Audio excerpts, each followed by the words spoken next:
Everyone, welcome to my YouTube channel. तो आज ना फिर मैं घटना चक्र के और मिडावल हिस्ट्री भी चल रहा है तो सारे क्वेश्चन लेके आई हूँ। चलते हैं क्वेश्चन की तरफ बिना टाइम वेस्ट किए हुए, ठीक है। तो क्वेश्चन ना मैं कल जितना भी बताई थी, आज मैं 24 नंबर क्वेश्चन से बता रही हूँ। मोहम्मद गोरी ने जयचंद को किस युद्ध में पराजित किया था? तो किस युद्ध में? चंदावर के युद्ध में 1194 में। कब? चंदावर युद्ध में 1194।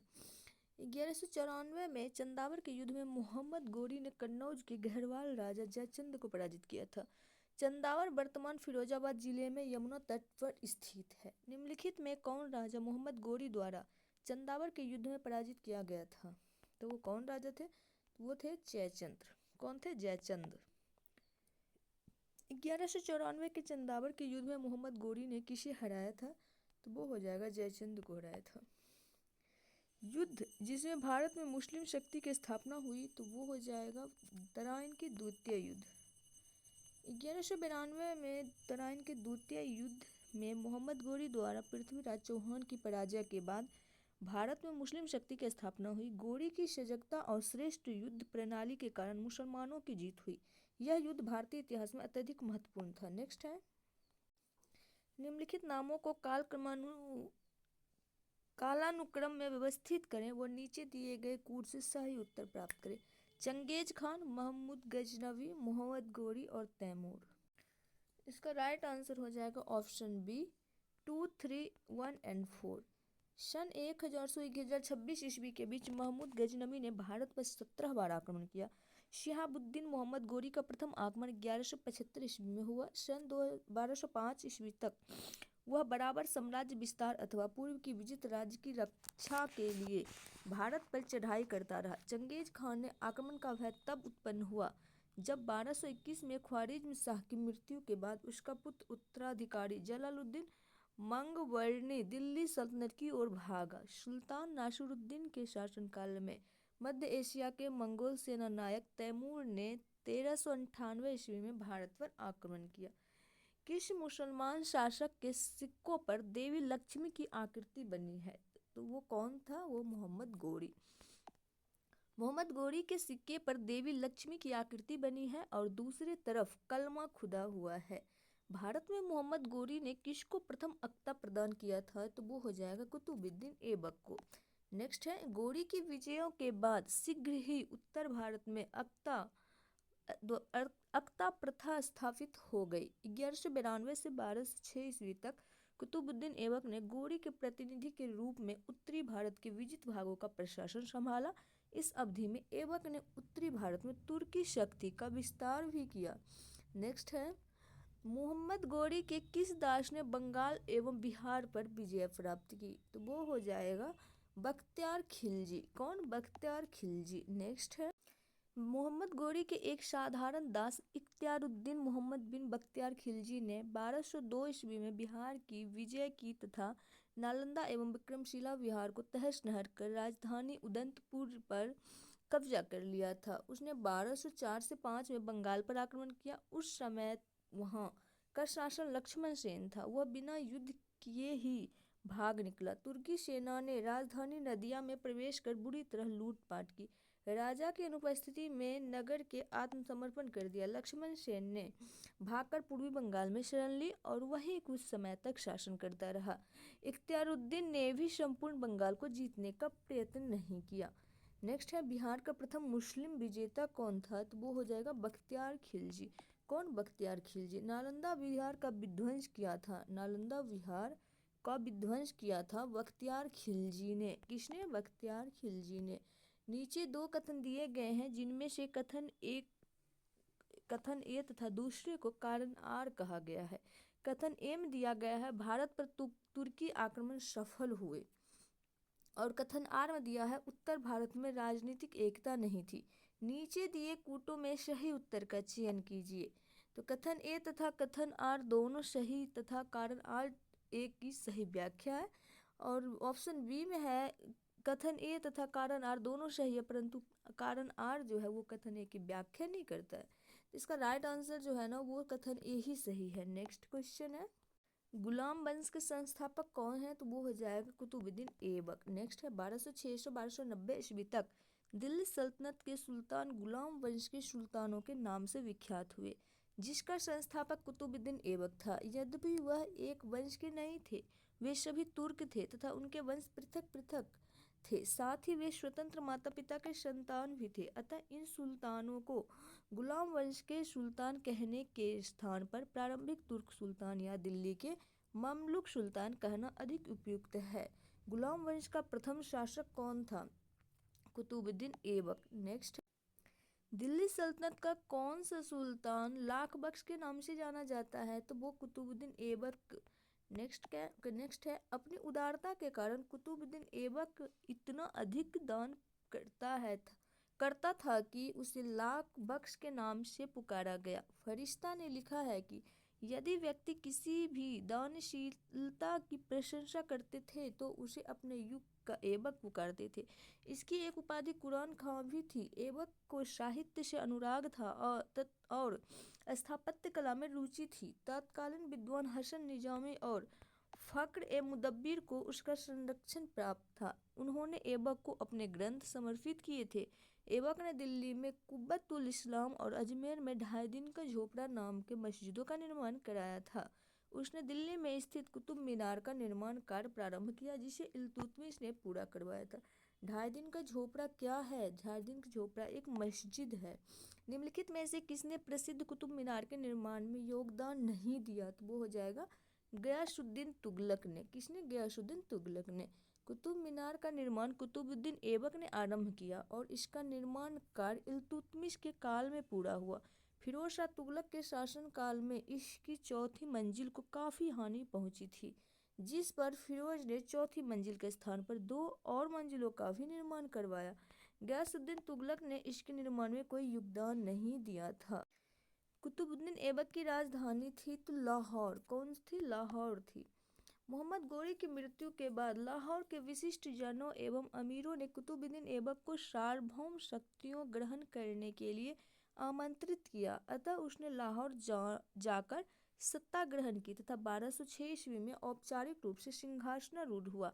ऐबक की राजधानी लाहौर थी। गद्दी पर बैठने के बाद ऐबक के सामने सबसे बड़ी कठिनाई गोरी के दास और उसके राज्य के उत्तराधिकारी ताजुद्दीन यलदौज और नासिरुद्दीन कुबाचा की तरफ से थी। ऐबक ने अपनी बहन की शादी कुबाचा से कर उसे अपने पक्ष में कर लिया था, किंतु यलदौज की तरफ से खतरा बना रहा।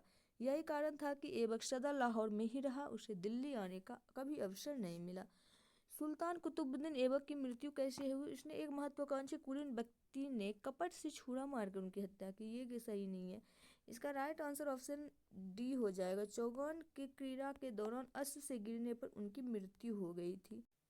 सुल्तान कुतुबुद्दीन ऐबक की मृत्यु चौगान के खेल यानी कि आधुनिक पोलो की भांति एक खेल में घोड़े से गिरने के दौरान 1210 ईस्वी में हुई थी। उसे लाहौर में दफनाया गया। उसे गुलाम वंश का संस्थापक माना जाता है। निम्नलिखित में से किसने दिल्ली को सुल्तान की राजधानी के रूप में स्थापित किया? इसका राइट आंसर हो जाएगा इल्तुतमिश ने। नेक्स्ट क्वेश्चन, इल्तुतमिश ने दिल्ली को सल्तनत की राजधानी के रूप में स्थापित किया था। इससे पूर्व ऐबक ने लाहौर से ही शासन किया था। इल्तुतमिश ने ही भारत में सल्तनत काल में सर्वप्रथम युद्ध अरबी सिक्के चलाए थे। सल्तनत युग के 2 महत्वपूर्ण सिक्के चांदी का टाका तथा तांबे का जीतल उसी ने आरंभ किए तथा सिक्कों पर टकसाल का नाम लिखवाने की परंपरा शुरू की। दिल्ली का वह प्रथम सुल्तान कौन था जिसने नियमित सिक्के जारी किए तथा दिल्ली को अपने साम्राज्य की राजधानी घोषित किया? तो वो इल्तुतमिश हो जाएगा।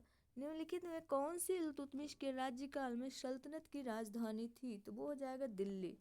नेक्स्ट है, सल्तनत के निम्नलिखित सुल्तानों में से किसने सर्वप्रथम अपनी राजधानी दिल्ली स्थानांतरित की थी? तो इसका राइट आंसर ऑप्शन सी होगा, इल्तुतमिश ने। नेक्स्ट है, दिल्ली का प्रथम मुस्लिम शासक कौन था? तो वो हो जाएगा इल्तुतमिश। कौन था? इल्तुतमिश था।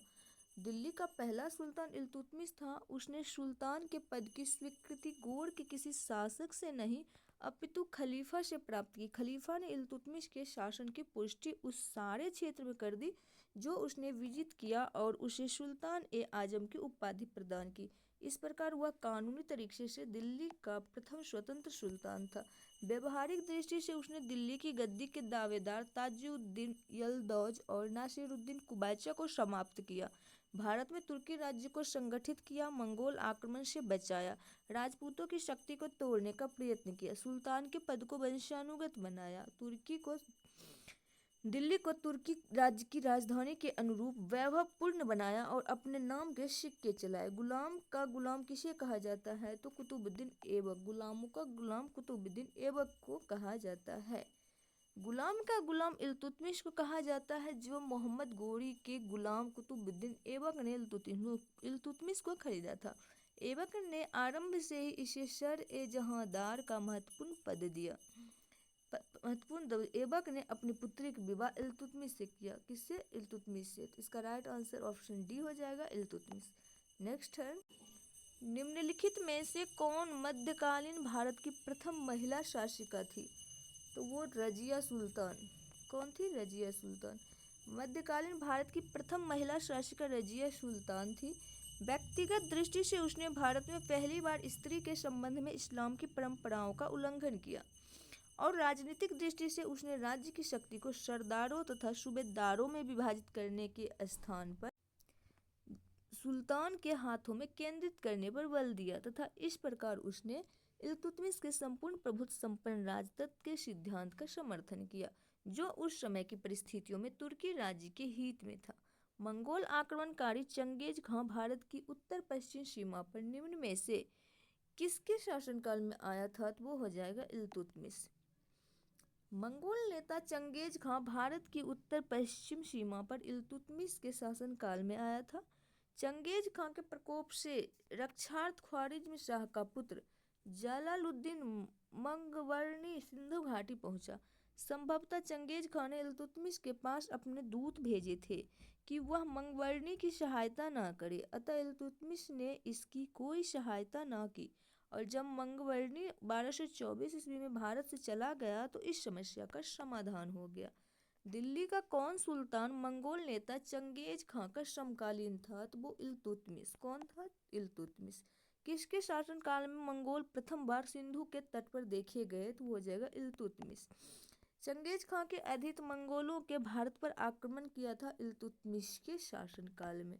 किसके शासनकाल में? इल्तुतमिश के शासनकाल में। चंगेज खां का मूल नाम था तो वो हो जाएगा तेमुचिन। क्या था? तेमुचिन था।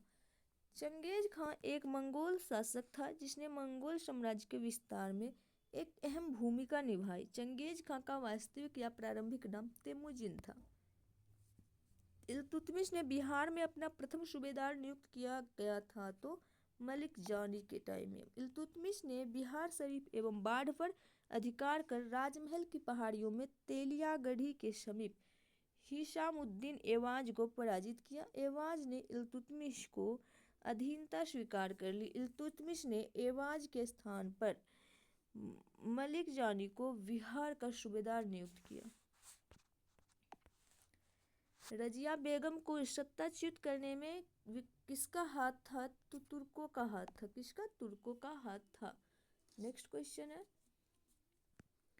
रजिया बेगम को सत्ताच्युत करने में तुर्कों का हाथ था। उन्होंने भटिंडा के गवर्नर मलिक अल्तुनिया के नेतृत्व में रजिया के विरुद्ध विद्रोह कर उसे सत्ता से हटाया था। दिल्ली के सुल्तान बलबन का पूरा नाम था तो क्या था? गयासुद्दीन था। सुल्तान बलबन का पूरा नाम गयासुद्दीन बलबन था। बलबन ने 1266 से 1287 ईस्वी तक सुल्तान के रूप में सल्तनत की बागडोर संभाली। उसे उलूग खां के नाम से भी जाना जाता है। उसका वास्तविक नाम बहाउद्दीन था। इल्तुतमिश की भांति वह भी इल्वरी तुर्क था। उसने एक नवीन राजवंश बलबनी वंश की नींव डाली। दिल्ली के किस सुल्तान के विषय में कहा गया है कि उसने रक्त और लौह की नीति अपनाई थी? तो वो बलबन थे। बलबन के विषय में कहा गया है कि उसने रक्त और लौह की नीति अपनाई थी। बलबन के राजत्व सिद्धांत की दो मुख्य विशेषताएं थी। प्रथम, सुल्तान का पद ईश्वर के द्वारा प्रदत्त होता है और द्वितीय, सुल्तान का निरंकुश होना आवश्यक है। उसके अनुसार सुल्तान पृथ्वी पर ईश्वर का प्रतिनिधि है और उसका स्थान पैगंबर के पश्चात है। सुल्तान को कार्य करने की प्रेरणा और शक्ति ईश्वर से प्राप्त होती है। इस कारण जनसाधारण या सरदारों को उसके कार्यों की आलोचना का अधिकार नहीं है। नीचे दो वक्तव्य दिए गए हैं, एक को कथन ए और दूसरे को कारण आर कहा गया है। कथन ए में कहा गया है, बलबन ने अपने शासन को शक्तिशाली बनाया और सारी सत्ता अपने हाथ में केंद्रित कर ली। दूसरा है, वह उत्तर पश्चिम सीमा को मंगोल आक्रमण से सुरक्षित करना चाहता था। इसका राइट आंसर ऑप्शन बी हो जाएगा। ए आर दोनों सही है, किंतु ए जो है समुचित व्याख्या आर नहीं है ए की। गयासुद्दीन बलबन दिल्ली सल्तनत में गुलाम वंश का शासक था। इसने 1266 से 1287 ईस्वी तक शासन किया था। इसने सम्राट के पद को दैवीय घोषित कर सारी सत्ता अपने हाथ में केंद्रित कर ली थी। इसने सिजदा व पैबोस प्रथा का शुरुआत भी की थी। बलबन ने मंगोलों के आक्रमण की रोकथाम करने के उद्देश्य से उत्तर पश्चिमी सीमा पर सुदृढ़ दुर्गों का निर्माण कराया था। इस प्रकार कथन ए तथा कारण आर दोनों सही है, परंतु जो आर ए की सही व्याख्या नहीं है। अपनी शक्ति को समेकित करने के बाद बलबन ने भव्य उपाधि धारण की थी। इसका भव्य उपाधि था जिल्ले इलाही उपाधि धारण की थी। कौन सी उपाधि? जिल्ले। बलबन ने फारस के लोक प्रचलित वीरों से प्रेरणा लेकर अपना राजनीतिक आदर्श निर्मित किया था। उनका अनुकरण करते हुए उसने राजत्व की प्रतिष्ठा को उच्च सम्मान दिलाने का प्रयत्न किया। राजा को धरती पर ईश्वर का प्रतिनिधित्व नियामत एक खुदाई माना गया। बलबन के अनुसार मान मर्यादा में वह केवल पैगंबर के बाद है। राजा जिल्ले अल्लाह या जिल्ले इलाही अर्थात ईश्वर का प्रतिबिंब है। निम्नलिखित में से किसने भारत में प्रसिद्ध फारसी त्योहार नवरोज का आरंभ करवाया? तो वो बलबन हो जाएगा। क्या हो जाएगा? बलबन। नेक्स्ट है, अपने दरबार के लिए बलबन ने एक बड़े सुल्तान के दरबार के अनुरूप नियम बनाए और उन्हें कठोरता से लागू किया। इस क्षेत्र में उसका आदर्श ईरानी बादशाह थे और उसने उनके कई परंपराओं को अपने दरबार में आरंभ किया। उसने सिजदा भूमि पर लेटकर अभिवादन करना और पैबोस सुल्तान के चरणों को चूमना की रीतियां आरंभ की। उसने अपने दरबार में प्रतिवर्ष फारसी त्योहार नवरोज बड़ी शान शौकत के साथ मनाने की प्रथा आरंभ की। निम्नलिखित में से कौन से कथन बलबन के संबंध में सही नहीं है? तो वो हो जाएगा, उसने इक्तदारी व्यवस्था का प्रारंभ किया। बलबन का वास्तविक नाम बहाउद्दीन था। नासिरुद्दीन महमूद ने उसे उलूग खां की उपाधि दी थी। जिले इला की उपाधि उसने स्वयं धारण की थी। उसका शासनकाल 1266 से 1287 ईस्वी तक था। बलबन अपने राजत्व संबंधी विचारों के लिए प्रसिद्ध है। उसके राजत्व के सिद्धांत का स्वरूप और सार फारस के राजत्व से प्रेरित था। बलबन ने राजा को नियामत ए खुदाई बताया। सत्ता ग्रहण करने के बाद बलबन ने इल्तुतमिश द्वारा गठित तुर्कान ए चिहलगामी के गठन को समाप्त किया। बलबन के काल में एकमात्र विद्रोह 1279 ईस्वी में बंगाल के सूबेदार तुगरिल खान ने किया था, जिसे बलबन ने दबाया और विद्रोहियों को मृत्यु दंड दिया। इक्तदारी व्यवस्था का प्रचलन बलबन नहीं बल्कि इल्तुतमिश ने किया था। निम्नलिखित सुल्तान में से किसने गुड़मुक्तेश्वर की मस्जिद की दीवारों पर अपने शिलालेख में स्वयं को खलीफा का सहायक कहा है? तो वो हो जाएगा बलबन। बलबन ने गढ़मुक्तेश्वर के मस्जिद की दीवारों पर उत्कीर्ण शिलालेख पर स्वयं को खलीफा का सहायक कहा है। नेक्स्ट, जब उसने राजत्व प्राप्त किया तो वह शरीयत के नियमों और आदेशों से पूर्णतः स्वतंत्र था। बर्नी ने यह कथन किस सुल्तान के लिए यूज किया है? तो इसका राइट आंसर हो जाएगा अलाउद्दीन खिलजी। ऑप्शन सी, अलाउद्दीन खिलजी के लिए। जियाउद्दीन बर्नी के उक्त कथन अलाउद्दीन खिलजी के लिए कहा है। अलाउद्दीन दिल्ली का पहला सुल्तान था जिसने धर्म पर राज्य का नियंत्रण स्थापित किया। इस संदर्भ में अपने नीति की व्याख्या करते हुए वह स्वयं कहता है कि मैं नहीं जानता कि कानून की दृष्टि से क्या उचित है और क्या अनुचित। मैं राज्य की भलाई अथवा अवसर विशेष के लिए जो उपयुक्त समझता हूँ उसी को करने की आज्ञा देता हूँ। अंतिम न्याय के दिन मेरा क्या होगा मैं नहीं जानता। अलाउद्दीन ने राजपथ के विषय में बलबन के विचार को पुनः जीवित किया। वह राजा की सार्वभौमिकता में विश्वास रखता था, जो पृथ्वी पर ईश्वर का प्रतिनिधि मात्र है। उसने अपनी शक्ति की वृद्धि के विषय में खलीफा की अनुमति लेना आवश्यक नहीं समझता। नेक्स्ट है, कौन सा सुल्तान नया धर्म चलाना चाहता था किंतु उलेमा लोगों ने विरोध किया? तो वो हो जाएगा अलाउद्दीन। अलाउद्दीन खिलजी एक महत्वाकांक्षी सुल्तान था। उसने सिकंदर द्वितीय शानी की उपाधि धारण की और उसे अपने सिक्के पर अंकित करवाया। वह संपूर्ण विश्व को जीतने की अभिलाषा रखता था और साथ ही एक नवीन धर्म चलाने की भी, किंतु अपने वफादार मित्र और कोतवाल अलाउल मुक्त की सलाह पर उसने अपना विचार त्याग दिया। दिल्ली के किस सुल्तान ने सिकंदर शाही को मनोपाधि धारण की थी? तो वो हो जाएगा अलाउद्दीन खिलजी ने। अलाउद्दीन खिलजी के प्रसिद्ध सेनापतियों में किसकी मंगोलों के विरुद्ध लड़ते हुए मृत्यु हुई? तो जफर खां की।